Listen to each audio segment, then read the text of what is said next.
getaran harmonik ini pada sebuah pegas ya. Kalau dia pada getaran pada sebuah pegas ya, misalkan begini dia ya. Nah, mula-mula ya, panjang pegas itu dia adalah X1. Ini ketika dia tidak diberikan satu beban. Nah, ketika dia diberikan beban, sebuah beban, ini adalah M, maka panjang pegas itu menjadi X2. Maka delta X-nya menjadi X2 dikurangi X1. Nah, jadi jika pada sebuah pegas itu, ya, ketika dia ditarik sejauh X, maka dia akan mengalaminya gerak bolak-balik dia. Nah, di sini nanti akan dihasilkan yang namanya titik setimbangnya. Dan ini yang A ini adalah titik terendahnya, lalu yang ini adalah titik tertingginya. Nah, ketika dia dari A ke B, ketika dia gerak bolak-balik ya, nah itulah yang disebut dengan gerak harmonik dia. Nah, itulah gerak harmonik pada sebuah pegas. Sehingga diperoleh persamaan ya.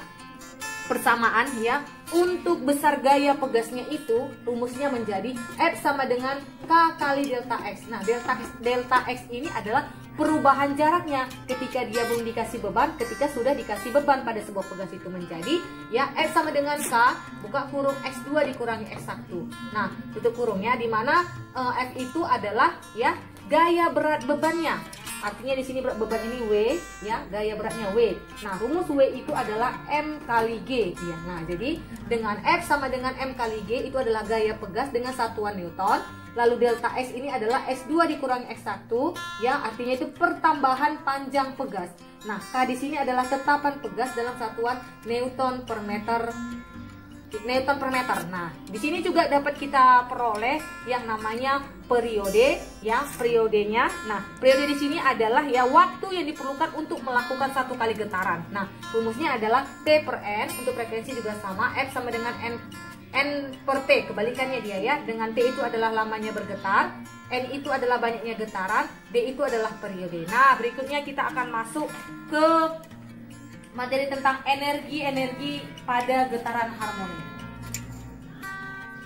Kita akan melanjutkan materi berikutnya terkait tentang energi getaran harmonik. Nah, setiap benda yang bergetar ya akan memiliki yang namanya energi mekanik. Nah, energi mekanik di sini adalah gabungan antara energi potensial dengan energi kinetik. Nah, oke, baik.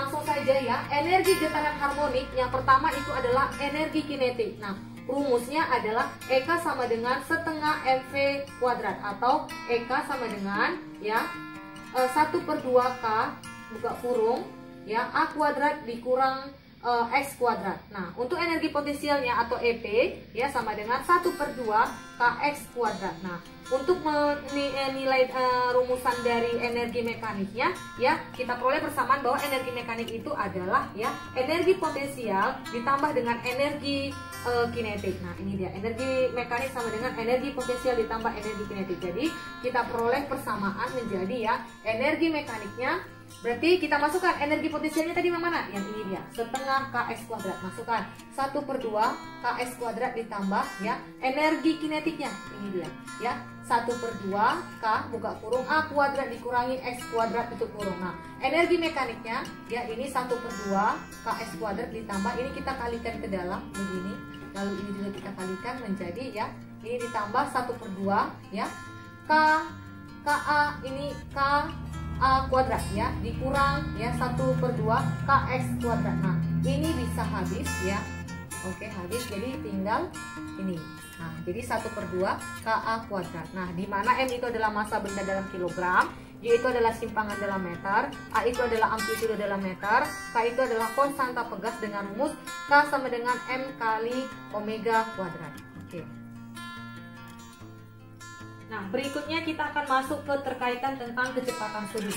Nah, ini misalkan ya ada sebuah pegas diberikan suatu beban, maka ada namanya titik setimbangnya. Lalu pegas itu ditarik sejauh X, maka ketika ditarik sejauh X, ketika dia dilepaskan maka dia akan melewati yang namanya titik kesetimbangan ini.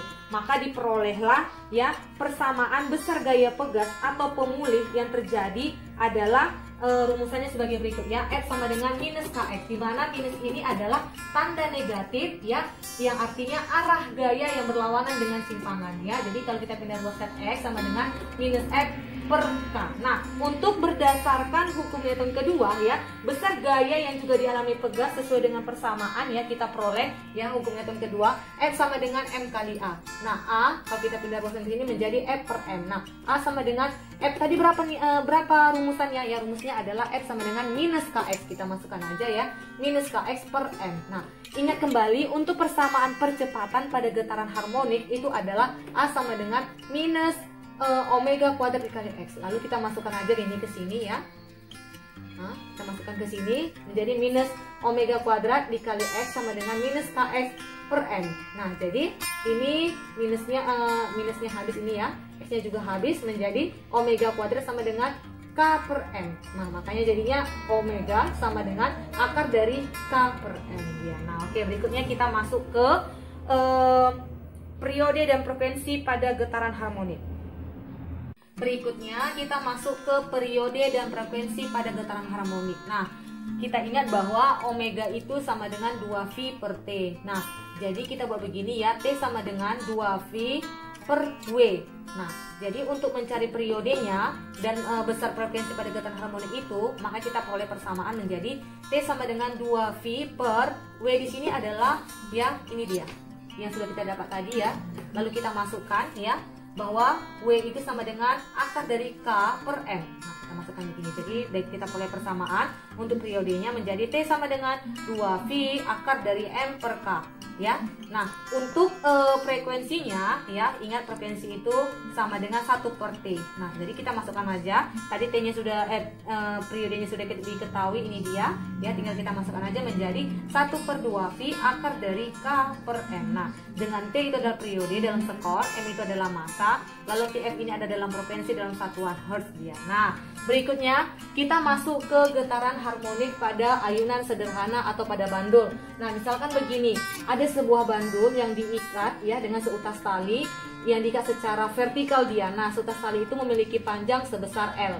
Nah, ketika bandul itu diberikan simpangan ke B sejauh B ya, lalu dilepaskan, maka akan terjadi yang namanya gerak bolak-balik pada titik kesetimbangannya. Lalu ada juga nanti ini besaran tetanya atau sudut simpangannya. Jadi, nah pada saat dia berada di titik B, maka dapat kita uraikan ya gaya-gaya apa saja yang bekerja. Nah, di sini ada gaya berat ya, itu dilambangkan dengan W. W itu sama dengan M kali G.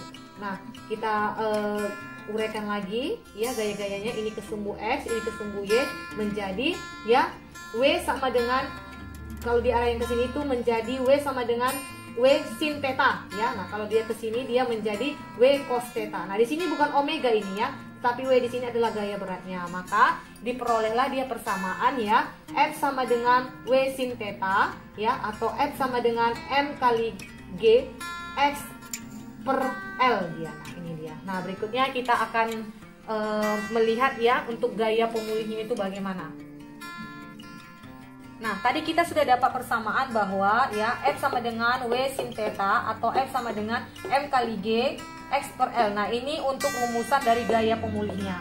Nah, dari hukum Newton kedua ya, bahwasanya percepatan yang ditimbulkan oleh gaya F adalah ya, rumusnya itu adalah F sama dengan M kali A. Nah, di mana A menjadi F per M. Nah, F-nya itu adalah gaya pemulih ini kita masukkan ya. Nah, gaya pemulih ini jadi kita masukkan M kali G X per L per M. Nah, di sini kita ini menjadi M kali G karena ini udah pindahkan ke GX ya. Ini kita kalikan jadi ke bawah ya. Jadi L kali M, masanya habis menjadi GX per L.